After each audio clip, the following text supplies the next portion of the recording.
성경 말씀은 역대기하 22장 10절 말씀부터 살펴보겠습니다. 아하시아의 모친 아들랴가 그 아들의 죽은 것을 보고 일어나 유다 집에 왕의 씨를 진멸하였으나 왕의 딸 여호사밧이 아하시아의 아들 요아스를 왕자의 죽음에 당하는 중에서도 도적하여 내고 저와 그 유모를 침실에 숨겨 아들랴를 피하게 한 고로 아들랴가 죄를 죽이지 못하였더라. 여호사밧은 요람 왕의 딸이요 아하시아의 누이요 제사장 요야다의 아내더라. 요아스가 저와 함께 하나님의 전에 6년을 숨어 있는 동안 아들랴가 나라를 다스렸더라. 우리는 지난 시간까지 살폈던 내용이 이제 여호사밧의 아들 요람 그리고 요람의 아들 아하시아 이렇게 지금 살펴본 내용입니다. 아하시아가 이제 이 북쪽 이스라엘 요람이 이제 다쳤다고 하니까 그 병문안을 갔죠. 갔더니 하나님께서는 이미 엘리야를 통해서 예후에게 말씀하셨던 약속했던 것이 뭐냐 그러면 이 아합의 손에서 나라를 빼앗아서 예후에게 주겠다고 약속한 대로 예후가 요람을 죽이고 그 다음에 아합의 가문을 죽이고 그 다음에 아하시아마저도 이제 죽이는 사건이 발생하게 됩니다. 이렇게 되니까 이제 이 아들랴가 이제 요람이 이제 그 아들이죠. 아하시아가 죽고 나니까 그 아내 아들랴가 자기가 아마 위기를 느꼈을까 몰라요. 이 북쪽에서는 자기 친정이 다 멸문제하를 당했고요. 남쪽에는 자기 남편과 자식이 죽었으니 자기가 권력을 잡지 않으면 자기마저도 죽을 수 있다는 그런 위기감이 이제 왔는지 모르겠습니다. 그러니까 이제 어떤 일을 벌이냐 그러면 왕의 아들, 자기가 낳은 이제 자식들은 다 죽었고요. 이미 아하시아가 어떻게 했어요? 자기가 왕이 되니까 뭐예요? 다른 왕자들 다 죽였어요. 그러니까 이제 왕이 낳은 그 왕자는 없고 다른 이제 왕위를 계승할 만한 다른 사람들마저도 다 이제 죽였다. 그걸 지금 그렇게 성경은 이야기합니다. 그때 하나님께서는 어떤 일을 벌이냐 그러면 바로 이제 이 그러니까 아하시아의 누이인 여호사밧을 에게 통해서 이 요아스 마지막 남은 요아스를 죽이지 않고 이제 빼내서 성전에서 이제 6년간 키웠다고 이야기를 합니다. 이 여호사밧은 이게 오늘 이제 이 11절에 요람 왕의 딸이니까 아하시아의 누이가 되는 것이고요. 그리고 이 사람은 누구냐? 그 당시 제사장 요야다의 아내예요. 아내 남편이 제사장이기 때문에 그 성전에 이를 숨겨 키울 수 있었다. 그리고 요아스가 성전에 숨어서 사는 6년 동안에 아들랴가 나라를 다스렸다. 이렇게 지금 성경은 이제 우리에게 그 상황을 이야기합니다. 이 사건을 성경은 왜 우리에게 기록했느냐 하는 것이죠. 이미 우리는 잘 알고 있는 내용이죠. 하나님께서는 다윗에게 약속하시기를 내 왕과 내 왕위와 내 나라가 실로가 오신 게 이미 야곱이 유다에게 약속한 것처럼 그리스도가 오시기까지 그 계보가 이어져야 되는 것이 이스라엘 역사의 숙명이었죠. 숙명이요. 그러니까 그것을 위해서 뭐예요? 하나님께서는 다윗과의 언약을 지키기 위해서 뭐예요? 그 어린 아이 하나를 구출해내서 그 왕가를 이어나가도록 섭리하신다는 사실을 우리가 이제 알게 합니다. 이러한 역사는 뭐예요? 이런 역사는 역사의 한 장면 같이 보이지만 영적인 면에서는 뭐예요? 사단이 당신의 택한 백성들을 죽이려고 해요.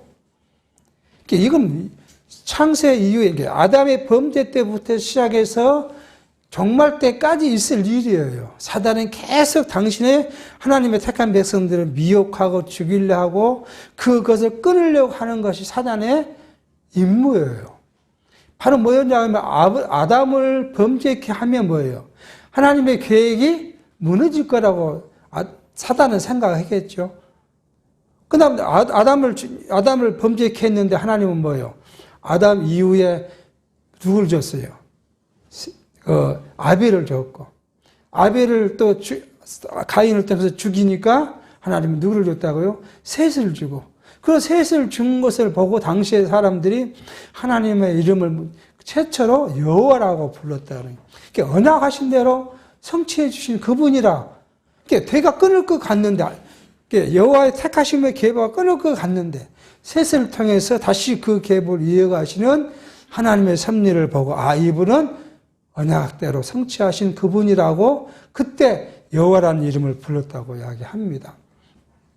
그 이에 마찬가지예요. 계속 하나님의 나라, 그 계보를 이어가는 것이 이제 아브라함이 왔죠. 아브라함을 계속 사단은 괴롭힙니다. 그리고 사단은 아브라함뿐만 아니라 자기 아내까지도 괴롭혀서 하나님의 약속의 씨, 그걸 주겠다고 하는데 믿지 못하게 해요. 그러면 끝난 줄 알겠죠. 그게 뭐예요? 이미 90이 된 아내가 아이를 낳을 수 없다는 사실을 그러니까 웃었잖아. 그 약속을 하니까. 근데 하나님은 그 기적적으로 누구를 줬어요? 이삭을 줍니다. 그런데 그 주기 전에 이 아브라함이 우리가 믿음의 조상 아브라함이라 그러지만 이때까지는 아브라함은 믿음의 조상이 아니에요. 어떤 하나님 그러니까 나 지금 우리 아내가 애를 낳을 수도 없는데 무슨 우리 집에 자식이 있습니까? 이게 처음에 뭐라고요? 자기 집에 종 중에서 가나안에서 데려온 사람이 있으니까 그놈을 자기 양자로 삼겠다는 거 아니에요. 그러니까 하나님이 아니라고 그랬어요. 그러니까 이제 아내가 뭐라요? 나는 늙었으니까 자기 여종을 줄 테니 그 씨를 받아라. 그래서 나뉘어 이스마엘이에요. 하나님이 이스마엘을 자기 계보로 있겠다니까 결탄코 아니다. 누구에게요? 자, 너 아내로부터 난 씨가 내가 택한 씨다. 그러니까 택함의 이야기를 계속 하십니다. 그리고 이제 이삭이 자식을 낳았어요. 쌍태가 나왔죠. 근데 하나님은 누구를 버려요? 에서를 버리고 야곱을 택합니다. 야곱을 택했으면 이제 그대로 끝났어야 되는데 야곱 시대에 어디로 가게 해요? 예굽으로 가게 해서 그 예굽으로 갔다는 이야기는 뭐예요? 현대로 말하면 지옥으로 내려갔다는 거예요. 지옥으로 내려갔는데 그 지옥으로 내려갔으면 뭐예요? 끝나야 되잖아요. 근데 하나님은 거기에서도 자기 백성을 보호하셔요. 그 보호하는 역사가 뭐예요? 사실은 가나안 땅에서 야곱이 살았으면 적이 멸종됐었는지 몰라요. 야곱의 자식 70명 갖고 그 가나안 거인들과 어떻게 싸워 이길 수 있겠어요? 근데 그들 어디로요? 애굽이란 강대한 나라로 보내서 거기서 보호를 받고 자손이 번창하도록 하나님의 섭리를 낳게 합니다. 그 후에 구철에 나오죠. 이 모두가요, 어디까지요? 그리스도께 오실 때. 그리스도에 오셨는데 그리스도만 죽이면 뭐요? 하나님의 나라, 영원한 나라 작정, 계획이 없어질 걸로 생각했어요. 사단은 그렇게 생각했어요. 그래서 예수를 죽였는데 사흘 만에 부활하셔서 그 나라를 영원토록 보존시켜 주신 하나님의 섭리 사역 우리가 이미 성경 전체 속에 봤던 것처럼 오늘 여기 아달을 통해서 그 왕관을 진멸해버리면 그 하나님의 나라가 없어질 거라고 생각했지만 그 가운데서도 요아스를 구출해서 그 왕위를 잇도록 하신 하나님의 섭리를 우리가 배워가게 합니다. 그러니까 하나님의 섭리 사역은 인간의 계획과는 다르다는 거예요. 인간의 생각과 전혀 차원이 다르고 인간에 봐서는 이건 있을 수 없는 일이지만 하나님은 그걸 통해서 하나님의 나라를 계속 이어가게 합니다. 우리가 우리를 생각해 보면 하나님께서는 이스라엘 아브라함의 자손, 아브라함의 씨로 태어난 그 유다 민족만이 하나님의 자녀라고 생각했는데 누가요? 그리스도를 통해서 새로운 씨, 그리스도의 씨로 우리를, 이방인 된 우리를 하나님 나라의 백성으로 삼으시고 그 나라를 우리에게 소유케 하신 그 역사를 생각해 보면 하나님의 계획을 우리가 인간이 이해할 수도 측량할 수도 없는 하나님의 섭리를 우리가 알게 합니다.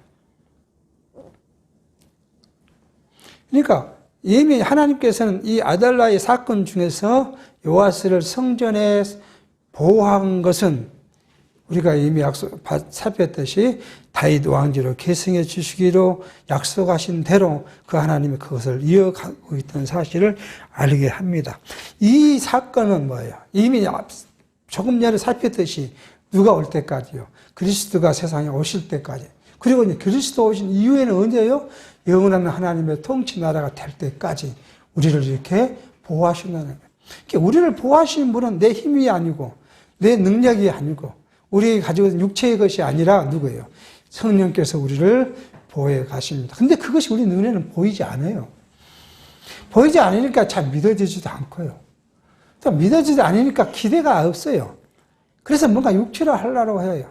이게 바로 우리의 육체의 제약성이에요. 그러니까 조금만 뭐 있으면 우리는 뭐 하려고 그래요? 육체를 드러내고자 해요.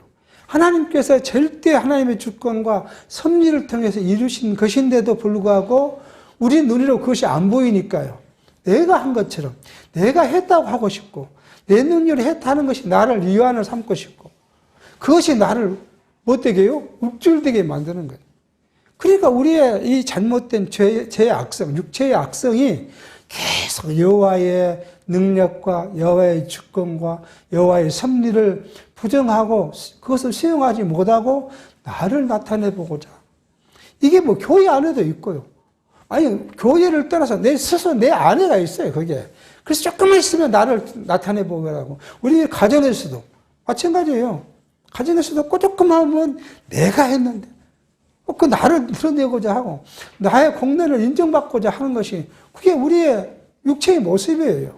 자녀들에게도 아버지가 내가 너희들을 그렇게 하는 거고 아내에게도 그렇고 아내는 남편에도 그렇고 모두가 육체를 생각하면 자기를 나타내보고자 하고 자기가 인정받고 싶고 하는 것이고 자기가 무언가를 이루었다고 생각해 보는 것인데 이것이 바로 육체의 약한 모습임을 우리가 성경을 통해서 배우게 하십니다. 이렇게 해서 요아스를 살렸다. 성경은 이번 장에서는 그렇게 이야기하고요. 그 다음에 23장에 가면은 이제 요아스가 왕위에 오르고 요아스가 어떻게 정치를 했는가 하는 일들을 이제 23장에서 이제 살펴가려고 합니다. 1절입니다. 제7년에 여호야다가 세력을 내어 백부장 곧 여로함의 아들 아사라와 여호하난의 아들 이스마엘과 오벳의 아들 아세라와 아다야의 아들 마아세야와 시그리의 아들 엘리사바스 등으로 더불어 언약을 세우며 저희가 유다로 두루 다니며 유다 모든 고을로서 이 사람과 이스라엘 족장들을 모아 예루살렘에 이른지라 온 회중이 하나님의 전에서 왕과 언약을 세우며 여호야다가 무리에게 이르되 여호와께서 다윗의 자손에게 대하여 말씀하신 대로 왕자가 즉위하여야 할지니 이제 너희는 이와 같이 행하라. 너희 제사장과 네 사람 곧 안식일에 입번한 자의 3분의 1은 문을 지키고 3분의 1은 왕궁에 있고 3분의 1은 기초문에 있고 백성들은 여호와의 전뜰에 있을지라. 제사장과 수종들은 네 사람들은 거룩한즉 여호와의 전에 들어오려니와 그 위에 다른 사람들은 들어오지 못할 것이니 모든 백성은 여호와의 명하신 바를 지킬지며 네 사람은 각각 손에 병기를 잡고 왕을 호위하며 다른 사람이 전에 들어오거든 죽이고 왕의 출입 때에 쉬할지니라. 자, 이제 여기 이 요아스의 이제 누구예요? 고모부죠, 고모부. 이제 고모부인 여호야다가 이제 7년이 되니까 요아스를 왕위에 세우기 위해서 이제 여러 이제 이 계획을 세운 일을 이제 1절에 이야기를 합니다. 그렇게 해서 이 이스라엘 모든 고을에 있는 그러니까 이 레위인들은 왜 온 이스라엘 유다에 있냐 그러면 레인들은 자기 일정한 땅이 있지 않고 어디에요? 각 12지파 중에서 한 몇 곳씩 줘서 레인들이 흩어져 살았기 때문에 예, 모든 유다 지파에 있는 레인들이 이제 성전을 올라오게 하고 그리고 족장도 또 예루살렘에 모이게 한 후에 그리고 이제 백성을 모으고 요아스를 왕위에 추대하는 일을 지금 하고 있습니다. 그리고는 이 일을 위해서 누구예요? 이제 누가 이게 이 일을 방해할 거예요? 아달랴가 방해할 거 아니에요. 그러니까 아달랴가 세력이 들어오면 막기 위해서 3분의 1은 성문 문에 있고 왕궁 들어온 앞에 있고 그 다음에 이게 다 지키게 했다가 아달랴의 세력이 왔을 때 이것을 막고자 하는 것이죠. 이게 지금 이 여호야다의 계획이었습니다. 이 계획들이 지금 다 준비되어 있는 상태라고 지금 볼 수 있는 것이죠.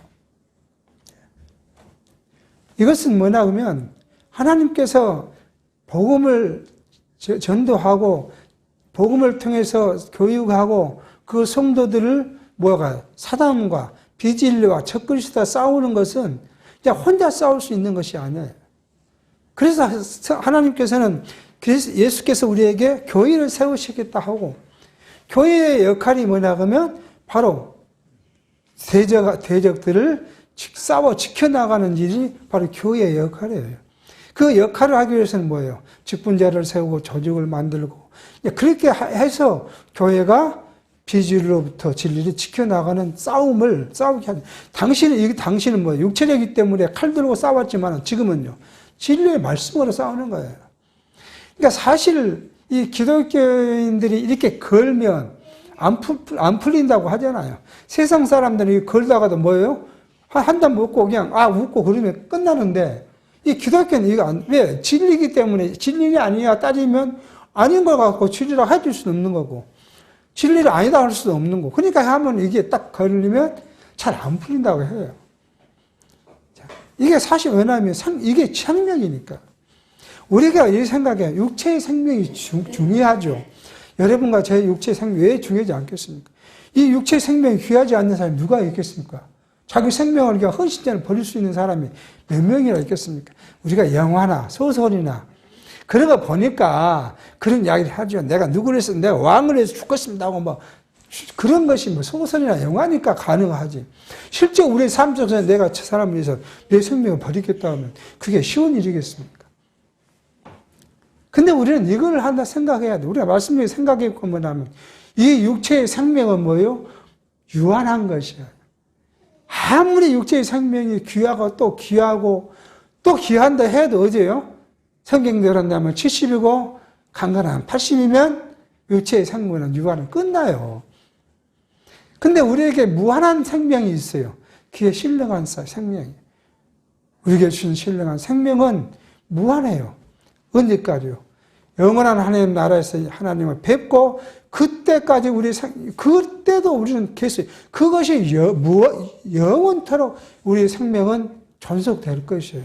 그러니까 두 가지의 가치를 우리가 놓고 생각했을 때 유한한 육체의 생명을 중요히 여길 것인가 아니면 영원한 생명을 더 중요히 여길 것인가 이것에서 우리가 고민을 해야 돼요.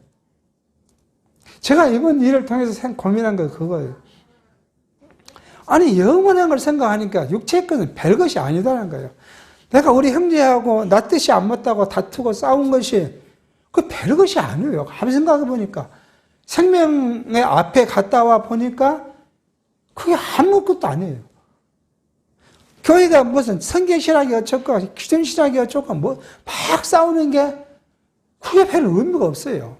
다 누구를 아는 거예요. 하나님을 알게 하는 것이고 하나님을 배워가는 것이고 하나님을 섬기게 하는 것이는데 어떤 것이 더 하나님을 섬기는데 우리가 전심으로 섬길 수 있는 거냐. 온전히 하나님 섬기는 일을 배우는 것이 어떤 것이 더 낫냐. 그러면 우리가 생각했을 때는 기존 신학의 육체적 관점에서 보는 것보다 신령적 관점, 하나님 관점에서 보는 것이 훨씬 더 하나님을 알고 배워가는데 더 낫지 않. 그래서 성경신학이 그 신학이 진리가 아니라 이 체계가 자기가 하나님을 성경대로 배우는데 더 유익하다. 그거지. 그 사람들은 하나님이 아니고 우리가 하나님이야. 그거 아니잖아요. 다 똑같이 하나님을 배워가고 하나님 섬기는 것인데 그 체제가 뭔데 막 일을 벌금을 내고 일을 앙당 물르고 그리고까지 해야 될 이유가 있을까? 우리에게는 뭐가 있는데 영원한 그 세계 하나님 생명이 있는데 그 유한한 것 갖고 우리가 너무 어떻게 보면요 너무 쪼다는 것 갖고 우리가 싸우고 있지 않는가 그런 느낌이 들더라고요. 우리의 육체의 혈육과 친구와 모든 육체의 관계도 우리가 조금 영원한 것이 더 가치 있다 보면 이것이 덜 가치 있으니까 이거 양보하고 또 양보하고 나누고 이해해 주는 쪽으로 생각해 보면 별것이 아닌데 근데 뭐가 발동할까? 항상 나가 발동된다. 앞에서 말했지만 내가 발동하니까 이게 그것이 잘 안 됐던 사실을 저도 그래서 이번에 반성을 많이 했어요.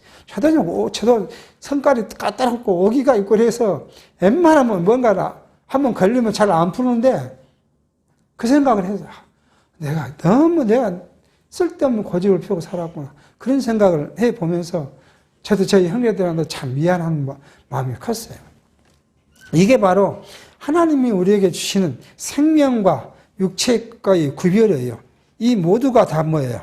하나님께서 영원한 것을 우리를 알게 하기 위한 주시는 육체의 모습인데 영원한 것을 알았으면 육체의 것은 우리가 가벼이 여겨도 되지 않겠냐 하는 생각들을 해보게 합니다. 그러니까 하나님의 때가 있고요. 하나님의 때는 사람의 때와 달라요. 하나님의 때는 우리가 형통하다 생각하는데 그 형통이 하나님의 때에서는 형통치 못한 것일 수도 있고요. 우리에게 공부가 하나님에게는 그게 더 형통할 수 있는 길이 있어요. 지금 생각해 보면 만약 우리 계획, 인간의 계획대로 모든 일이 형통했으면 우리가 하나님을 믿고 따랐을까? 항상 가끔 말씀드리지만 생각해보면 그것이 아닌 것 같아요. 내가 살면서 뭔가를 하는 게 잘 됐을 때는 육체의 것을 더 추구했지 신령한 걸 더 추구해 본 적이 별로 없어요. 뭐 돈을 투자를 해서 돈이 얻었다. 그러면 친구들 만나서 장목, 그 장목 그랬지? 그런 거 갖고 하나님의 일에 입서서 돈을 써야겠다. 그런 생각을 별로 해본 적 없는 것 같아요. 꼭 어려움이 오면 그런 생각을 하게. 그러니까 하나님의 방법과 사람의 방법은 차이가 있다 하는 것들을 지금 보게 합니다. 자, 근데 이런 일들이 왜 육체에 우리가 이런 일이 일어나게 하시는가? 왜 육체에 이러한 실망스러운 일이 우리에게 나타나게 하고 고통스러운 일이 나타나게 하고 어려운 일을 나타나게 하는가 하는 것이 우리는 해석되어야 해요. 우리 육체의 일이니까.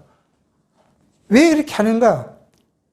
이것은 하나님의 언약 백성들, 우리 백성들을 섭리해 가신 하나님의 방법이에요. 창세 이후에 영원 그 나라 올 때까지 이 세상에 살아가는 당신의 백성들을 하나님이 섭리하는 방식이 뭐예요? 공고와 형통이에요.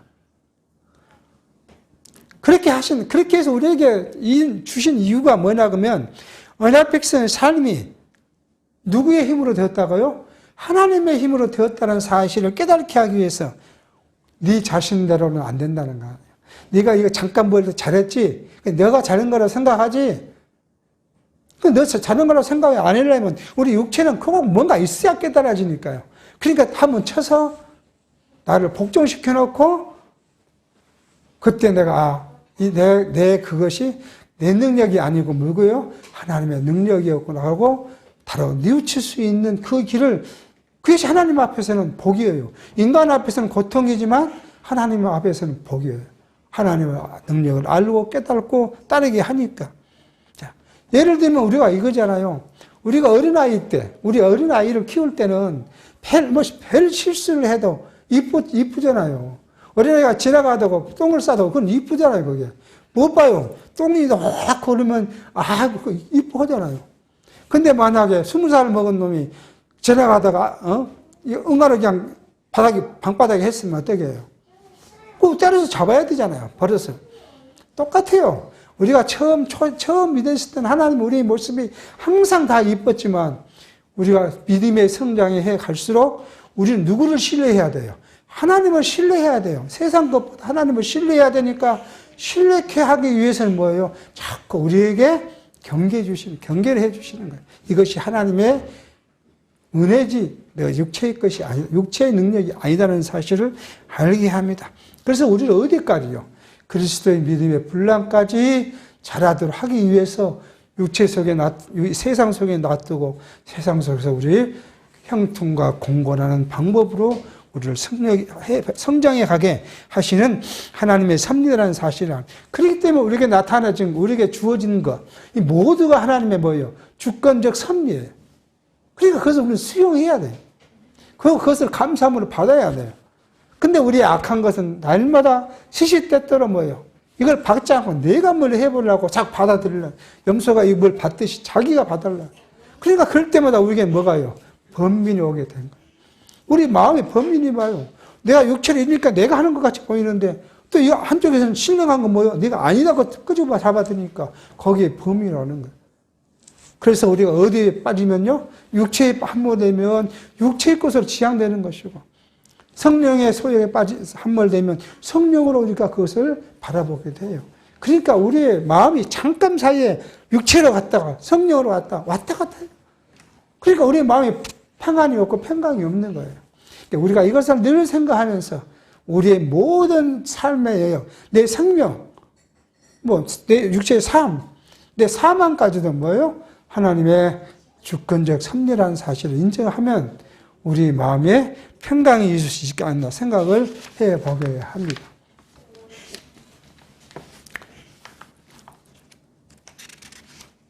근데 우리는 이제 이 일을, 여호사밧이 그럽니다. 이 요아스를 세우는 일이 누구예요? 하나님의 언약이라고 이야기해요. 그러니까 하나님의 언약은 다윗과의 언약이 있기 때문에 왕자 요아스를 왕위로 세운다. 그렇게 지금 대전제를 하고 일을 벌이고 있는 것입니다.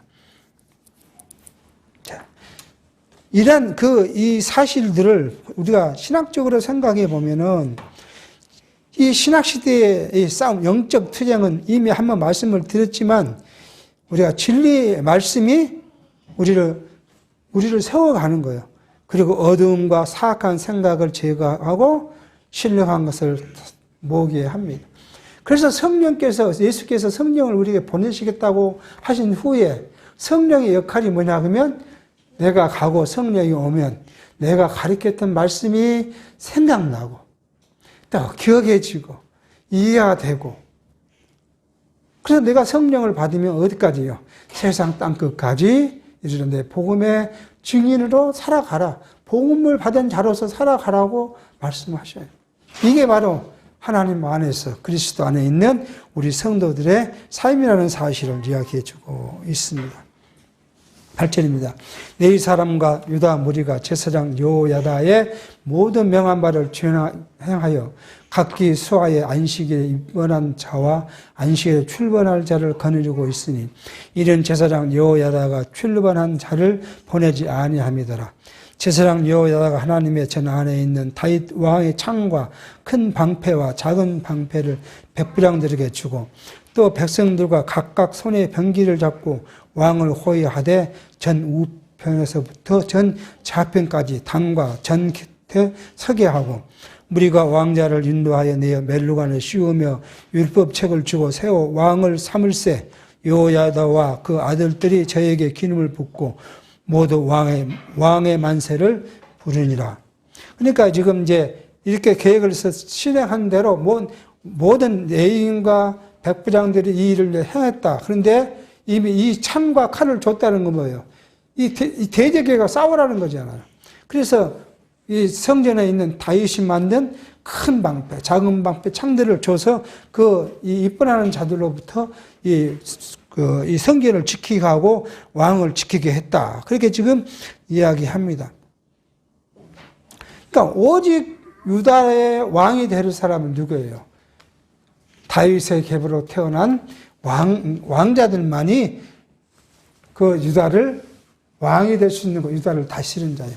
하나님의 교회를 통치하시는 분은 누구예요? 하나님이시고 성령이시고 그리스도시예요. 그러니까 교회가 그리스도의 통치가 아니고 사람의 통치가 만약에 교회가 이루어진다면 이건 교회가 아니에요. 얼마 전에 이 신문에 이런 기사가 났어요. 한국에 있는 그 교회법 학자들이라 그래요. 자기들 그 모이면 교회법 학자들인데, 교회법 학자들이 어떤 1년에 뭐 이렇게 논문을 발표하고 그렇게 한다 그래요. 교회법에 대해서. 현대는, 지금 시대는 어떻게 교회를 섬기냐? 법대로 섬겨야 한다. 교회법을 만들어 놓고 그 법대로 교회를 섬겨야 된다. 그렇게 이제 주장을 해요. 뭐, 그 목사님도 있고, 뭐 법학 박사도 있고, 목사님도 있고, 신학 박사도 있고, 그 모임의 회원들이 그렇게 해서 이제 교회를 섬기는 방법이 법이다. 자, 그걸 보고 그런 이야기 했어요. 근데 내용이 별로 없어요. 교회법을 만들어서 해야 하나. 근데 그걸 거꾸로 한번 뒤집어줘요. 거꾸로 그 말을 이렇게 뒤집어 놓고 보면, 교회를 뭘로 통치한다고요? 법으로 통치하겠다는 거예요. 사람이 성경을 중심으로 한다고, 우리 상록의 헌법도 마찬가지예요. 성경을 중심으로 한다고 만든 법이지만, 그것으로 교회를 통치하고자 하잖아요. 지금 그런 각 파의 헌법을 제껴두고, 또 새로운 교회법을 만들어서 그것으로 하나님을 법으로 무슨 하나님을 섬기겠어요? 거꾸로 말하면 그걸로 교회를 통치하겠다는 것이죠. 교회는 누가 통치? 그리스도의 법. 그게 오늘도 우리가 교동문에 있었듯이 교회는 뭐예요? 사랑이 법이에요. 사랑. 그러니까 사랑을 세우기 위해서 질서가 필요한 것이지, 질서를 위해서 사랑을 버릴 수는 없는 거 아니에요. 그러니까 교회를 통치한다는 것은 인간이 만든 법과 질서로 교회를 통치하겠다는 거예요. 그럼 누가 어디 가버리고 없어요? 하나님과 예수는 어디 가고, 사랑도 어디 가고 없어요. 오로지 문자로 만든 그것을 갖고 통치하겠다는 거예요. 그럼 교회다울 수가 없는 거죠. 권력자가 있을 것이고요. 이게 지금 우리가 잘 알고 싶이, 우리 한국 교회 중에서 큰 대형 교회들 보면 누가 법이에요? 당회장 목사님 법이에요. 그리고 나머지는 당회장 목사를 위해서 있는 거예요. 1세대가 대부분 그게 교회라고 볼 수 없는 거 아니에요. 교회는 누구를 위해서요? 하나님을요. 하나님을 위한다는 건 누구래요? 당신의 백성인 성도들을 위해서. 그리스도 몸된 교회가 그 지체인 성도들을 위해서 교회가 존속되어야 되는데, 누구 이른을 위해서 그렇게 존속된다면 그건 말이 안 되는 거예요. 그러니까 그래놓고 자기들은 교회를 잘 운영하고 있고, 교회를 하나님께 영광을 돌린다. 큰 건물을 세웠으니까 하나님의 영광이 지금 위에서 막 불이 번쩍번쩍 내려온다고 이야기를 하잖아요. 얼마나 어리석은 이야기인가 알 수 있어요. 결국 유다가 오로지 다윗의 자손이 통치해야 하듯이 오늘 현대 교회는 누구예요? 그리스도께서 통치한 나라가 바로 우리의 모습이어야 한다는 거예요. 12절입니다. 아들네가 백성들이 분주하며 왕을 찬송하는 소리를 듣고 여호와의 전에 들어가서 백성들에게 이르려. 밤에 왕이 전 문 기둥 곁에 섰고 장관들과 나팔수가 왕의 곁에 모셨으며 국민들이 즐거워하여 나팔을 불며 노래하는 자는 주악하며 찬송을 인도하는지라. 이 아들나가 옷을 찌르며 외치되 반역이로다 반역이로다 하며 제사장 여호야다가 군대를 거느린 백부장들을 불러내어 명하여 가로되 반일 밖으로 몰아내라. 무릇 저를 따르는 자를 칼로 죽이라 하니 제사장이 이 말은 여호와의 전에서는 저를 죽이지 말라 함이라. 이에 무리가 길을 늘어주고 저가 왕궁 마문 어기에 이를 때 거기서 죽였더라. 막 성전에서, 왕궁은 솔로몬의 왕궁은 성전에서 가까운 데 있으니까 성전 시끄럽고 분주하니까 이 아달랴가 이제 가본 거 아니겠어요? 무슨 일인가 했더니 이제 요아스를 왕으로 딱 해놓고 그 모든 사람들이 백성들과 제사장들과 방백들이 그 앞에 서 있는 것을 보고는 뭐예요? 자가 화가 난겠죠. 자기가 여왕인데 자기 옷을 찌르며 반역이라고 해요. 사실 누가 반역을 했어요? 자신이 반역을 해놓고 이제 자기를 반대하는 사람들을 반역이라고 지금 소리치니까 여호야다가 성전에서 죽이지 말란 거죠. 죽이지 말고 왜 성전에서 죽이면 안 되니까. 그리고 반열 밖으로 이렇게 그 도열되어 있는 반열 밖으로 내보내라 하니까 길을 열어줘서 이 아들라가 나가게 하고 아들라가 이제 마문이라고 했잖아요. 이제 이 솔로몬의 왕궁에 들어가기 전에 말에서 내려서 말을 거기다 묶어놓고 들어가는데 그 문이 마문이라고 합니다. 그 문에 앞에 다다랐을 때 군인들이 아달라를 죽였다. 그래서 이제 아달라의 생애가 끝난 것은 그러니까 6년 만에 아달라가 그에서 내려온 사실을 지금 이야기합니다. 이렇게 일이 벌어지니까 그 다음에 나타난 일들을 이제 하나님은 우리에게 여호야다가 자기와 뭇 백성과 왕 사이에 언약을 세워 여호와의 백성이 되리라 한지라. 이제 이 일들을 이제 온 백성들 선포하는 것이죠. 왕 앞에 백성들을 세워놓고 우리가 누구예요? 여호와의 백성이다. 우리가 하나님께서 선택한 나라의 백성, 여호와의 백성이 되라. 그렇게 이제 이야기합니다. 그러니까 이 말은 뭐예요? 북쪽 이교도 아합의 집, 우상을 숭배한 그들을 따라한 백성이 아니다. 그렇게 아달라의 백성이 아니다는 거잖아요. 아달라는 이미 북쪽 아합의 딸이니까. 그것이 아니라 우리는 누구예요? 하나님의 법을 받은 그 사랑을 받은 우리는 하나님의 백성, 여호와의 백성이다. 그러니까 누구를 따라야 돼요? 하나님의 율법을 따라야 한다는 거 아니겠어요? 그리고 온 국민이 바알의 당으로 가서 그 당을 해파하고 그 단들과 우상들을 깨뜨리고 그 당 앞에서 바알의 제사랑 맞단을 주인이라. 여호야다가 여호와의 전에 증언을 세워 제사랑 네 사람의 소화에 맡기니 이들은 다윗의 전에 그 반찬을 나누어 여호와의 전에서 모세의 율법에 기록한 대로 여호와께서 번제를 드리며 자기의 정한 그대로 즐거이 부르고 노래하게 하였던 자들아.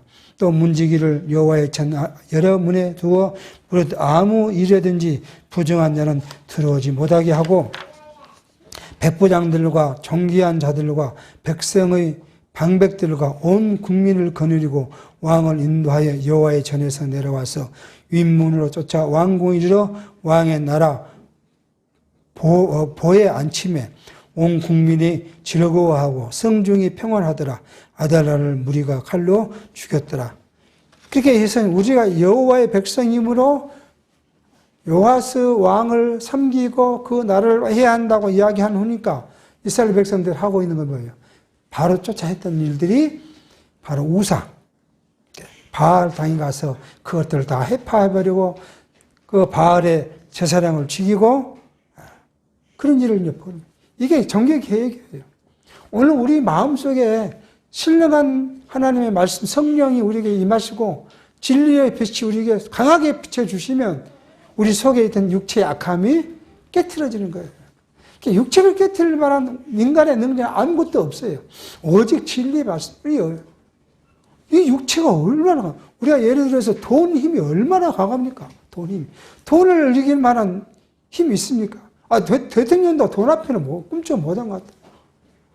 그 육체를 우리가 육체로 무엇을 이길 수 있죠? 오직 하나님께서 주신 진리의 강한 빛만이 육체의 것들을 깨뜨릴 수 있어요. 이게 종교 계획이에요. 이 계획이 뭐예요? 바로 육체를 따르는 것이 뭐예요? 신령한 성령을 바라보는 것. 이것이 계획이에요. 육체에 함몰됐던 우리가 뭐예요? 성령의 소역에 우리가 붙잡힌 바 된 게 우리가 계획. 근데 이걸 우리 마음으로는 못해요. 우리 능력으로는. 그러니까 하나님께 우리가 간구할 수밖에 없어요. 때때로는 육체에 함몰돼요. 우리가 먹고 입고 쓰고 사는데 어떻게 육체의 것을 버릴 수 있어요? 버리지 못하기 때문에 순간순간 우리는 육체에 함몰될 수밖에 없어요. 그러니까 제가 자주 가끔 말씀드려요. 육체는 뭐예요? 신령한 걸 위한 수단이고 방법일 뿐이에요. 이게 목적이 돼서는 안 돼요. 근데 육체의 목적이로 하고 가리키는 집단들이 있어요. 가리키는 집단. 그러니까 우리가 예배 시장에 잠깐 추상을 위했지만 우리 어렸을 때 그렇게 배웠어요. 잘 되면, 부자가 되면, 내가 건강하면, 자녀가 잘 되면, 그러면 하나님의 복을 받았다. 그렇게 어렸을 때 배웠어. 머리가 그게 꽉 박혀있어요. 이게 잘 안 빠져나가요. 그거. 그러니까 우리가 기도하고, 말씀을 생각하고, 할 때는 신령한 것이 목적인 것처럼 생각이 되어지는데, 현실로 딱 세상에 나가 살면, 그건 사그라져 버리고 항상 뭐가요? 육체가 항상 이게 우리가 갖고 있는 부족함이에요. 그리고 이 부족함 성령이 우리를 붙잡아 주지 않으면 이거 우리가 해방될 수 없어요. 그러니까 우리가 늘 기도하고 말씀 묵상하고 그렇게 생각할 수밖에 없다는 사실을 알게 합니다. 그렇게 해서 이제 왕을 세웠으니까 왕이 모든 것들을 하기 위해서 했고 마지막에 어디까지요? 이제 요아스를 왕궁으로 모셨다. 그렇게 지금 이야기합니다. 이제 다음 시간에는 24장부터는 요아스가 이제 7세의 왕이 해가지고 한 40년간 이 왕을 하는데 그 치역, 그걸 이제 왕의 치역이죠. 그 치리했던 사건들을 이제 한번 다음 시간에 살피도록 하겠습니다.